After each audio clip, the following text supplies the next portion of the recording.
तो अलाउद्दीन खिलजी जब हार जाता है तो उसके बाद क्या होता है कि अलाउद्दीन खिलजी को जब पता चलता है कि मंगोलों ने यहाँ पे आक्रमण किया है, तो अब मंगोलों ने जब यहाँ पे आक्रमण किया है, तो इस बारे में जब अलाउद्दीन खिलजी को पता चल गया, तो अब क्या हुआ कि हमीर देव चौहान के पास ये मैसेज गया कि उल्लुक खान लेके आता है और वो बोलता है कि खिलजी ने ऐसे ऐसे डिमांड रखी है, तो आप इन सैनिकों को छोड़ दीजिए, मतलब मंगोलियों को 4,000 सोने के सिक्के नहीं मिलेंगे, तो 4,000 सोने के सिक्के भी साथ में दे दीजिए।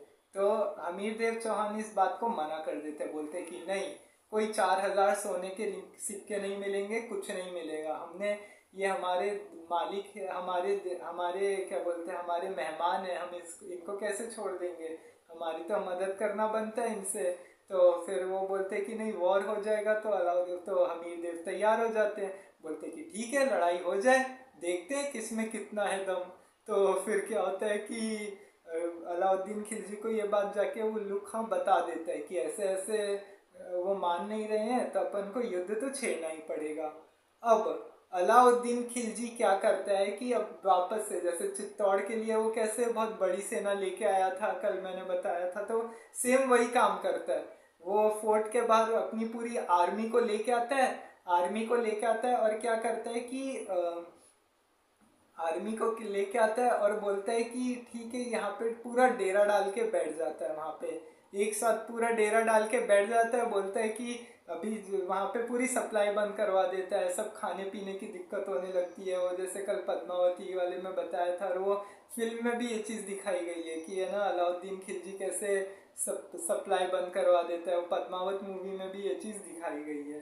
तो अब क्या होता है कि वो फिर से सप्लाई बंद करवा देता है, सब कर देता है। अब फिर क्या होता है कि जो राजा हमीर देव के जो भाई होते हैं, रतिपाल और रत्नपाल, अब ये लोग काफ़ी कोशिश करते हैं कि है ना, क्या बोलते हैं, ये युद्ध किसी भी तरह से हो जाए। इन्होंने ही गद्दारी करी थी।